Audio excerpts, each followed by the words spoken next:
لە چوارچەوەی هەڵمەتی سەرخستنی لیستی 285 کۆمەڵی دادگەری کۆبوونەوەیەکی فراوانی پێشمەرگە دێرینەکانی ڕابوونی ئیسلامی و بەشێک لە دەستگا پاسەوانەکان و بەشێک لە ئەندامانی کۆماڵ بەڕێوەچوو هەمووان هەوڵەکانیان بۆ سەرخستنی لیستی ژمارە 285 چڕ کردوێتەوە.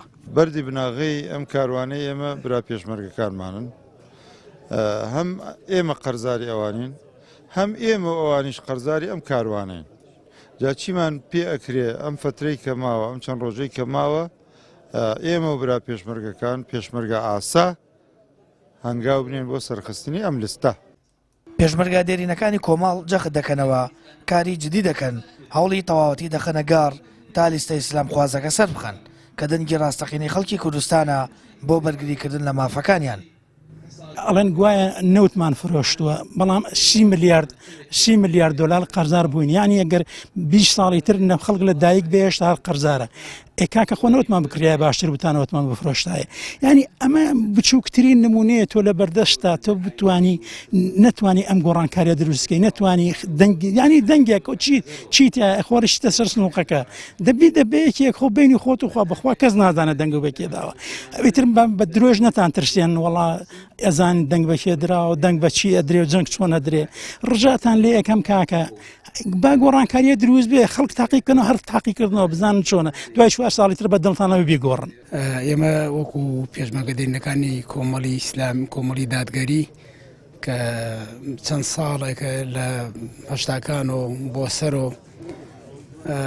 کە لە زەمانێکە ئامادەبین بە خوێنی خۆمان بە ماڵ و سامانی خۆمان پارێزگاری لە دین و ژینی میلەتەکەمان بکەین. گیرەوەی دەممان پێگات پێشمەرگە دێرینەکان چی خەڵکی خۆیان چی ماڵ و مەناڵچی بەوەی دەست بکە سوکار خەڵکی دڵسۆز دەممان پێگات بتوانین ئینشاڵا جهدێ بکەین کە سەرکەوتنێکی پاش بەدەست بێنین وە چاوەڕێوەش ئینشاڵا.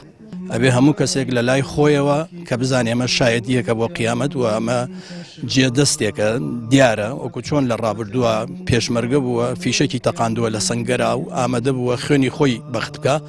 ئەمڕۆ ئەوش پێم وابێ هیچی لەوە کەمتر نییە، لەبەرەوە ئەمەش بۆ برەودانە بە دەنگ و سەدای مسلمانان و شریعەتی ئیسلام و پیادەکردنی شریعەتی ئیسلام و پاراستنی بیر و باوەڕی کۆمەڵگەکەمان بە تایبەتی ئێمە کە کۆمەڵگەیەکی مسلمانین.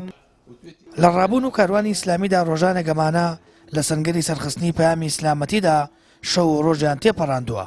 ئێستا بەڕێگەیەکی دیکە ئەو کاروانە سەردەخەن و هیوا و ئومێدیانەیە کۆمەڵی دادگەری ڕێژەی دەنگەکانی بەرز بێتەوە و خەڵکی ئیسلام دۆست متمانی خۆیان بە کاندیدەکانیان ببەخشن. سامان فەتاح، کەناڵی ئاسمانی پەیام، هەڵەبجە.